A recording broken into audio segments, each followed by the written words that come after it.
আসসালামু আলাইকুম। আজকের রেসিপিতে থাকছে মোরগ পোলাও। আর এটা খুবই সহজে এবং ঝটপট ইফতারের আগে আমি রান্না করেছিলাম। আশা করছি আজকের রেসিপি আপনাদের ভালো লাগবে। এখানে আমি 6 পিস মুরগির মাংস নিয়েছি। আর মাংসগুলো দেখতে পাচ্ছেন, একটা মুরগিকে 4টা ভাগ করে নেওয়া। আর এখানে 6 পিস নিয়েছি। আর পিসগুলোকে এখন একটু একটু করে দাগ কেটে দিয়েছি। এবার 1 চা চামচ টক দই আর 1 চা চামচ আদা রসুন বাটা দিয়ে ভালো করে মেখে 10 মিনিটের জন্য রেখে দিব। এবার রান্নাটা করার জন্য চুলায় একটা প্যান বসিয়ে প্রথমে আমি হাফ কাপ বেরেস্তা ভাজার পরে যে তেলটা বেঁচে গেছে সেই তেল দিয়ে দিলাম। 4-5টা লং, 2 টুকরা দারচিনি, 4-5টা এলাচ আর 2টা তেজপাতা দিয়ে দিলাম। এবার বড় সাইজের একটা পেঁয়াজ কুচি দিয়ে দিলাম, 4টা কাঁচামরিচ ফালি করে দিয়ে দিলাম। এবার এগুলোকে হালকা করে ভেজে নিচ্ছি কিছুটা নরম হওয়া পর্যন্ত। এরপর 2 চা চামচ আদা রসুন বাটা দিয়ে আবারও একটু ভেজে নিলাম। এবার আমি এখানে প্যাকেটের যে মশলাটা পাওয়া যায় বিরিয়ানির মশলা, সেটা অর্ধেকটুকু দিয়ে দিলাম। ঝটপট রান্না করে নেওয়ার জন্য বিরিয়ানির মশলাটা ব্যবহার করছি। মশলাটা কিছুক্ষণ তেলের সাথে ভেজে নিয়ে এরপর এখানে আমি হাফ কাপের মতো টক দই ফেটিয়ে ভালো করে দিয়ে দিলাম। আর 1 টেবিল চামচের মতো বাদাম বাটা দিয়ে দিলাম। আর এখানে আমি আরও একটা পেঁয়াজ পেস্ট করে তারপরে দিয়ে দিয়েছি। এবার দিয়েছি পরিমাণ মতো লবণ আর হাফ কাপের মতো পেঁয়াজ বেরেস্তা কিছুটা হাত দিয়ে ভেঙে গুঁড়ো করে দিয়েছি। এবার ভালোভাবে মশলাটাকে কষিয়ে নেওয়ার পরে এরপরে যে মাংসটা রেখেছিলাম টক দই এবং আদা রসুন বাটা দিয়ে মেখে, সেটা একটা একটা করে মশলার মধ্যে দিয়ে ঢাকনা দিয়ে ঢেকে দিব।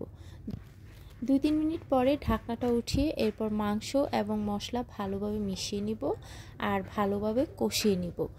মাংসটা ভালো করে কষানো হয়ে গেলে এরপর আমি এতে 1 কাপ পানি দিয়ে দিব। আমি হাফ কাপ করে 2বার দিয়েছি। আর এবার নেড়ে ছেড়ে মিশিয়ে এরপর আবারও ঢাকনা দিয়ে ঢেকে দিব রান্না হওয়ার জন্য। আর এই পানিটা দিয়ে রান্নাটা হয়ে যাবে। আর মাঝে মধ্যে কিন্তু ঢাকনাটা উঠিয়ে তারপরে নেড়ে ছেড়ে দিতে হবে। এরপর আমি 4টা ডিম সিদ্ধ করে দিয়ে দিয়েছি এর মধ্যে, আর 1 টেবিল চামচ ঘি দিয়ে দিয়েছি। 2 চা চামচ দিয়ে দিচ্ছি পাউডার দুধ দিয়ে ভালোভাবে মিশিয়ে আবারও ঢাকনা দিয়ে ঢেকে ঝোলটা কিছুটা ঘন হওয়া পর্যন্ত রান্না করব।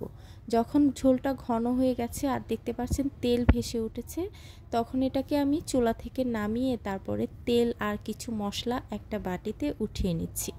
আর এই তেল এবং মশলাটা দিয়ে আমি পোলাওটা রান্না করব। এবার চুলায় আমি বড় একটি হাঁড়ি বসিয়ে সামান্য একটু তেল দিয়ে দিলাম। আর এখানে আমি পোলাওয়ের চালগুলো দিয়ে দিলাম। আমি এখানে 3 কাপ চাল নিয়েছি আর চালগুলোকে ভালো করে ধুয়ে তারপরে 10-15 মিনিট ভিজিয়ে রেখেছিলাম। এরপর একটা ছাঁকনিতে নিয়ে পানিটা কিন্তু ভালো করে ঝরিয়ে নিয়েছি। এবার 1 চা চামচ আদা রসুন বাটা, 1 চা চামচ বাদাম বাটা, 2টা দারচিনি, 2টা তেজপাতা দিয়ে ভালো করে ভেজে নিয়েছি। এরপর যে মশলাটা উঠিয়ে নিয়েছি সেই মশলাটা দিয়েও ভালো করে মিশিয়ে নিয়েছি। এবার 1 কাপ দিয়ে দিচ্ছি দুধ আর বাকি 5 কাপ দিয়ে দিচ্ছি পানি, কারণ এখানে 3 কাপ চালের সাথে আমি 6 কাপ পানি ব্যবহার করছি।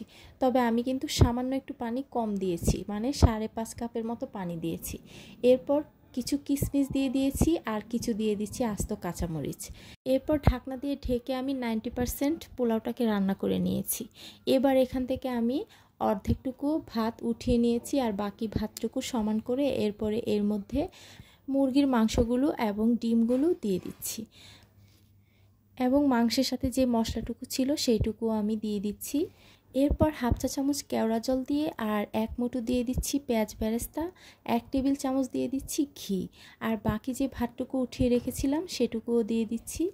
আরও কিছুটা পেঁয়াজ বেরেস্তা দিয়ে দিচ্ছি আর হাফ চা চামচের মতো ঘি দিয়ে দিলাম। দিয়ে ঢাকনা দিয়ে ঢেকে ঢাকনায় যে ছিদ্র ছিল সেটাও বন্ধ করে দিলাম। দিয়ে 15 মিনিটের মতো চুলার আঁচ একদম কমিয়ে তারপরে দমে রেখে দিয়েছিলাম।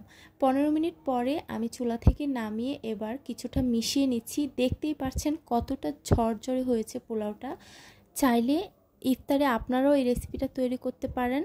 খুবই সহজে দেখাতে চেষ্টা করেছি। আশা করছি আপনাদের ভালো লেগেছে। আর ভালো লাগলে অবশ্যই একটা লাইক করবেন। আজকে এ পর্যন্তই, আবারও দেখা হবে ইনশাল্লাহ। আল্লাহ হাফেজ।